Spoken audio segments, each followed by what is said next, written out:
नमस्कार, मैं हूं प्रशांत द्विवेदी। आप देख रहे हैं अपना लोकप्रिय news channel S7 news channel, अपना शहर अपनी खबर। पेश है आज की हेडलाइन। वाराणसी में हुए हमले को लेकर आज रायबरेली में पुलिस रही हाई अलर्ट, जगह जगह पर की चेकिंग। एसपी अजय मोहन शर्मा अब क्राइम को कम करने के लिए कर रहे हैं एक अनूठी पहल। अयोध्या बाबरी मस्जिद की सुनवाई टली, अगली डेट लगी 3 जनवरी। आतंकवाद में सभी मिलकर करेंगे इसका सामना, S7 की खास रिपोर्ट। समाचार अब विस्तार से। वाराणसी में हुए आतंकी हमले को देखते हुए आज पूरी रायबरेली को हाई अलर्ट कर दिया गया। हम आपको बता दें, कल रात से ही हर जगह पे चेकिंग जारी है। आज इसी के चलते रेलवे स्टेशन, बस स्टेशन सहित कई होटलों में पुलिस के द्वारा चेकिंग की गई। वहीं सुपरमार्केट में भी सघन चेकिंग की गई और लोगों से बातचीत की गई। वाराणसी में हुए आतंकवादी हमले को देखते हुए कल रात से शहर के विभिन्न होटलों, धर्मशालाओं सहित रेलवे स्टेशन, बस स्टेशन व बाजारों में लगातार चेकिंग अभियान जारी है। वाराणसी में हुए आतंकी हमले को देखते हुए आज पूरे जिले में पुलिस के द्वारा पैनी नजर रखी जा रही है। आज शहर के railway station, bus station, hotel, धर्मशाला सहित सुपरमार्केट में सघन चेकिंग की गई। आज सुबह से ही सीओ सिटी रविशंकर ने, कोतवाल सुधाकर सिंह, SI सुरखाब खान की अलग अलग टीमों के द्वारा शहर के विभिन्न स्थानों में चेकिंग की गई और सभी को बताया गया कि किसी भी संदिग्ध वस्तु या संदिग्ध व्यक्ति को देखते ही पुलिस को जानकारी दें। हम आपको बता दें कि बनारस के प्राचीन घाट पर गंगा आरती के समय कल सायंकाल आतंकवादियों द्वारा किए गए बम विस्फोट के चलते आज पुलिस के द्वारा चप्पे चप्पे पर पैनी निगाह रखी गई थी। पुलिस अधिकारियों ने बस स्टेशन, रेलवे स्टेशन, धर्मशालाओं और कुछ होटलों में जाकर जांच की। S7 की डेस्क रिपोर्ट।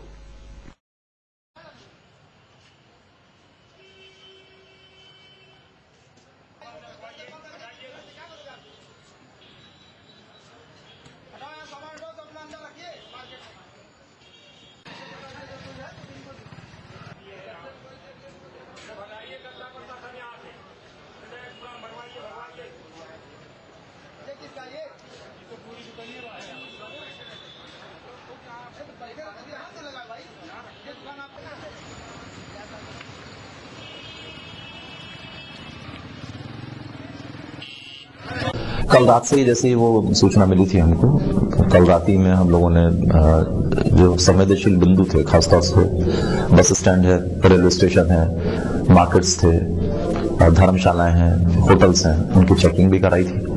अभी भी दिन में उस कार्य को कर रहे हैं। रात्रि में जितने धार्मिक स्थल हैं उन पर भी चौकसी बढ़ाई गई थी। उनका भ्रमण हुआ है। सुबह 4 से 6 बजे के बीच में सभी जगहों पर पुलिस पार्टीज गई हैं और ये काम अभी भी सिटी में चल रहा है कि आज अयोध्या प्रकरण के संबंध में जो सुनवाई है उसकी भी एक डेट थी, उसमें भी चौकसी बरती गई है और पूरा कार्य पुलिस ने अपना किया है और इसको अभी कुछ दिन हम लोग जारी रखेंगे।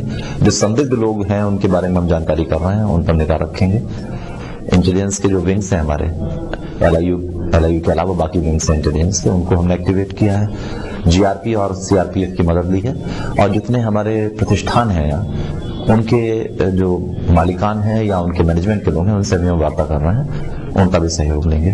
पब्लिक से भी हम लोग सहयोग ले रहे हैं। अपने SPOs की कल भी मीटिंग हुई है हमारी, आज फिर मीटिंग्स करेंगे और उनका सहयोग लेंगे। सुरक्षा ताकि बनी रहे, सतर्कता बढ़ती जा रही है, बढ़ती जाएगी। जी हाँ, SP अजय मोहन शर्मा क्राइम को कम करने के लिए ला रहे हैं नया फार्मूला। हम आपको बता दें कि वह हर थाने के 2 गांवों को अडॉप्ट करेंगे और उन गांवों में व्याप्त समस्याओं को समाप्त करने के लिए खुद जाएंगे और लोगों से जानकारी लेंगे।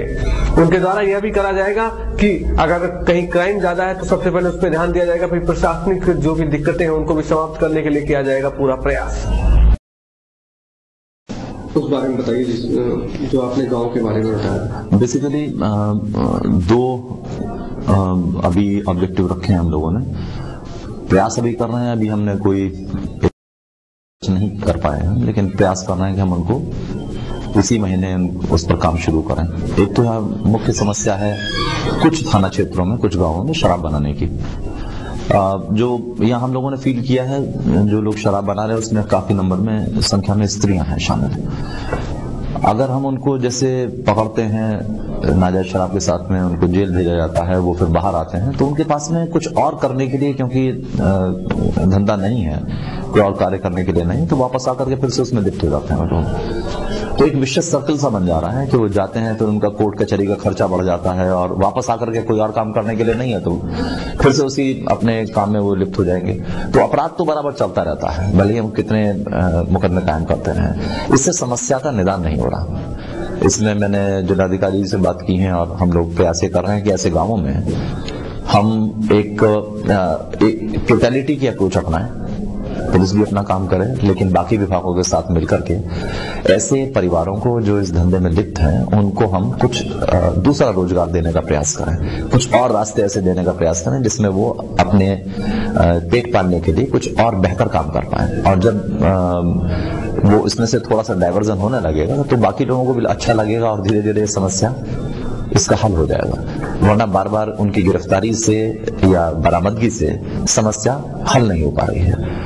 तो ऐसे थानों को उनके अंदर एसडीएम और सीओ को हमने कहा है कि दोनों मिलकर के उन गांवों को चिन्हित कर लें। भले ही शुरुआत हम एक गांव से करें, लेकिन धीरे धीरे उनकी संख्या बढ़ सकती है। वहां सीओ एसडीएम भी जाएंगे, एसओस जाएंगे, तहसीलदार जाएंगे, आवश्यकता होगी मैं और डीएम साहब हम लोग भी जाएंगे वहां पर, और इस कार्य को बाकी विभागों के माध्यम से, पुलिस के सहयोग से हम कोशिश करेंगे कि इस समस्या को जितना हम कम कर पाए उसकी समस्या को कम करेंगे। इसी तरह से कुछ हमने ये अभी सोचा है कि हम हर थाना क्षेत्र में कम से कम 2 गांव ऐसे गांव एडॉप्ट करेंगे जिसमें पुलिस से संबंधित समस्याएं ज्यादा हो। किसी की दबंगई ज्यादा है, कहीं गुंडागर्दी ज्यादा हो, लोग प्रताड़ित अनुभव कर रहे हो, बेसिकली उन गांवों को चिन्हित करेंगे, एक एक थाने में 2-2 गांवों को। और उन गांवों में सभी वरिष्ठ अधिकारी भी जाएंगे, एसडीएम सीओस भी जाएंगे, हम लोग भी जाएंगे वहां पर। पुलिस से संबंधित समस्या को निदान तो होना ही है, लेकिन जिस वजह से वो समस्या बनती है, मारपीट की समस्याएं या बाकी समस्याएं, उनमें बहुत सारा जो कारण है वो जमीन जायदाद के झगड़े रहते हैं, पेड़ों के झगड़े हो सकते हैं, कुछ और प्रॉपर्टी के झगड़े हो सकते हैं, इसके अलावा और भी कुछ विभागों से संबंधित कार्य हो सकते हैं। तो हम ऐसे विभागों से सभी से बातचीत करेंगे और उन समस्याओं को हल कराने का प्रयास करेंगे जिनकी वजह से ये मारपीट की समस्याएं या वहां आपराधिक समस्याएं बनती हैं। तो इसमें भी एक टोटलिटी की अप्रोच रहेगी। हर थाना क्षेत्र में 2-2 गांव चिन्हित करेंगे, इसमें कोशिश करेंगे कि उनसे बेहतर से बेहतर माहौल उसमें दे पाए। एक तो बार बार वहां आवागमन से पुलिस के अफसर्स का वहां समस्या निश्चित रूप से कम होनी शुरू होगी। उन लोगों के हम संपर्क में भी आएंगे और अगर स्कीम में लोगों का सहयोग हमको मिला, जो निश्चित रूप से मिलेगा, हम जो सोच पा रहे हैं, तो उसका हम फिर थोड़ा दायरा और बढ़ाएंगे, बाकी अडॉप्ट करेंगे। इस कार्य को करने की जरूरत है। एसपी अजय मोहन शर्मा के द्वारा अवैध शराब में भी अंकुश लगाने के लिए प्रयास किए जा रहे हैं। वहीं गांवों में व्यापक समस्याओं के साथ साथ गरीबों व असहायों को भी मिल सकेगी राहत। बाबरी विध्वंस मामले की चल रही सुनवाई आज टाल दी गई है। इसकी अगली डेट 3 जनवरी 2011 लगी है। हम आपको बता दें कि रायबरेली के कोर्ट में चल रही बाबरी विध्वंस की सुनवाई को देखते हुए आज भी कड़े सुरक्षा व्यवस्था के प्रबंध किए गए थे, लेकिन किन्हीं कारणों यह सुनवाई टाल दी गई है। अगली डेट में होगी सुनवाई। बाबरी विध्वंस मामले की पेशी रायबरेली कोर्ट में लगातार जारी है। इसी के चलते आज अंजू गुप्ता की पेशी होनी थी, लेकिन किसी कारणवश वह कोर्ट में पेश नहीं हो सकी, जिसके चलते आज कोर्ट ने तारीख आगे बढ़ा दी। हम आपको बता दें कि कोर्ट ने अगली तारीख 3 जनवरी 2011 रखी है। आज कोर्ट में सुबह से ही बाबरी विध्वंस मामले की सुनवाई व कल हुए वाराणसी में आतंकवादी हमलों के चलते प्रशासन के द्वारा पुख्ता इंतजाम किए गए थे। S7 की डेस्क रिपोर्ट।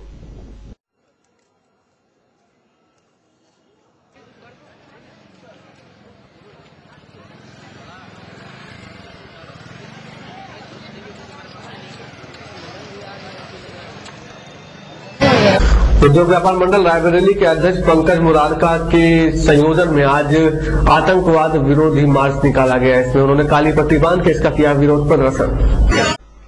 उद्योग व्यापार मंडल रायबरेली के वरिष्ठ पदाधिकारी जिला अध्यक्ष पंकज मुरारका की अध्यक्षता में स्थानीय सुपर मार्केट में एकत्रित हुए। कल वाराणसी में हुई घटना में मारे गए लोगों के प्रति संवेदना व्यक्त करते हुए 2 मिनट का मौन रखकर लोगों की आत्मा की शांति के लिए प्रार्थना की गई। उसके बाद जिला अध्यक्ष पंकज मुरारका ने कहा कि इस तरह की घटनाओं से दहशतगर्द दहशत जरूर फैला रहे हैं, परंतु भारत देश में अस्थिरता व अराजकता फैलाने की साजिश का हर हिंदुस्तानी मुंहतोड़ जवाब देना जानता है। उसके बाद संगठन के सभी वरिष्ठ पदाधिकारियों ने व्यापारियों को काली पट्टी बांधकर इस घटना के विरोध में अपना रोष व्यक्त किया।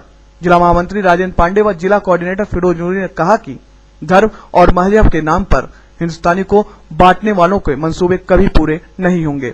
गुरु तेज बहादुर सुपर मार्केट के अध्यक्ष पारुल वाजपेयी व युवा जिला अध्यक्ष सुरेंद्र वर्मा ने कहा कि इस तरह की घटनाओं का मुंहतोड़ जवाब युवा वर्ग ही दे सकता है। उप मौके पर कोषाध्यक्ष सुनील कक्कड़, त्रिलोकीनाथ गुप्ता, दिलीप वर्मा, अख्तर अंसारी, सतीश चावला, राजू सोनकर, रिजवान आज लोग उपस्थित थे। भारतीय जनता पार्टी के युवा कार्यकर्ताओं के द्वारा आज आतंकवाद का पुतला फूंका गया।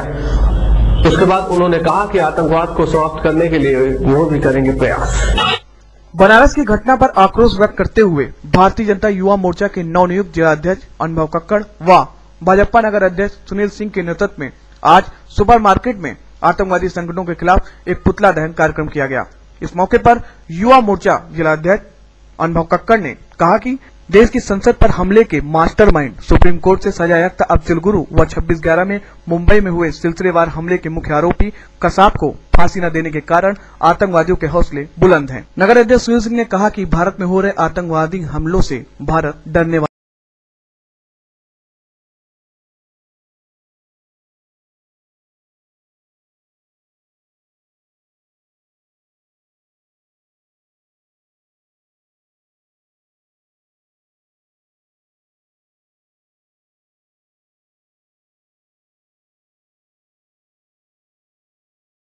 प्रदर्शन किया गया। व्यापारी नेता पंकज मुरारका के द्वारा भी पट्टी बांध के इसका विरोध किया गया। सबसे पहले हम बात करते हैं अनुभव कक्कड़ से कि उनका क्या कहना है इस आतंकवाद के बारे में। अनुभव जी बताइए, आपका क्या कहना है? रायबरेली की धरती वीरा पासी मलिक मोहम्मद जैसी की धरती है।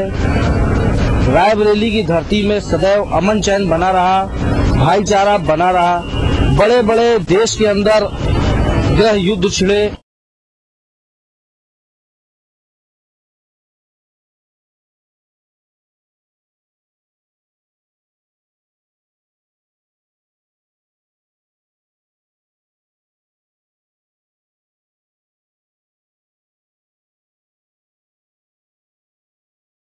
नहीं कर सकती है। आपका क्या कहना है? मैं इस आतंकवाद के बारे में बस इतना ही कहूंगा कि ये रायबरेली की धरती राणा बेनी माधव की धरती है। हमेशा से एक भाईचारा आपसी सौहार्द बना हुआ है, लेकिन ये जो आतंकवाद की घटनाएं हो रही हैं, इसकी हम घोर निंदा करते हैं और इसका कड़ा विरोध करते हैं। इसी के उपलक्ष्य में आज हम लोगों ने यहाँ पर पुतला दहन किया और मैं हमारे इस रायबरेली की जनता ने हमेशा इस आपसी सौहार्द को बनाए रखने में हमेशा साथ दिया है हम लोगों का, और इसका मैं कड़ा विरोध करता हूं। और दूसरा ये कि 6 दिसंबर की जो घटना हुई थी उसको लेकर सारे लोग जानते थे कि कभी भी देश में कहीं भी कुछ भी घटित हो सकता है।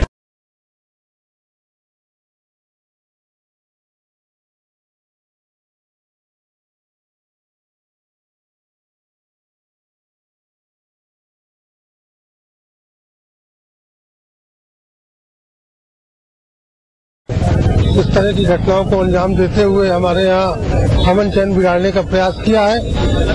तब समाज के बुद्धिजीवी वर्गों ने, व्यापारियों ने और आम नागरिकों ने मिलकर के संघर्ष करते हुए हमेशा एक सद्भावना को जो संदेश दिया है, उसी संदेश का पोषक हमेशा सदैव रायबरेली रहेगा। और रायबरेली की ओर सांप्रदायिक ताकतें अगर आग उठा करके देखती हैं तो निश्चित रूप से जो मैं इस चैनल के माध्यम से कहना चाहूंगा कि इस रायबरेली शहर का, जनपद का एक एक आम नागरिक, व्यापारी और बुद्धिजीवी वर्ग खड़ा होकर के एक साथ संघर्ष करेगा। और मैं उन फिरका परस्त ताकतों को आगाह करना चाहता हूँ कि इस तरह की ओछी हरकत करके अगर वो समाज को तोड़ने का प्रयास कर रहे हैं, कि हमारे देश में एकता को विकसित करने का प्रयास कर रहे हैं, तो उनके मंसूबों को हम लोग सफल नहीं होने देंगे। और हिंदुस्तान का एक एक नौजवान साथी इसके लिए संघर्ष के लिए सदैव तैयार रहेगा। इस समय हम लोग सुपर मार्केट में खड़े हैं, लोगों की राय ले रहे हैं कि उनका क्या कहना है।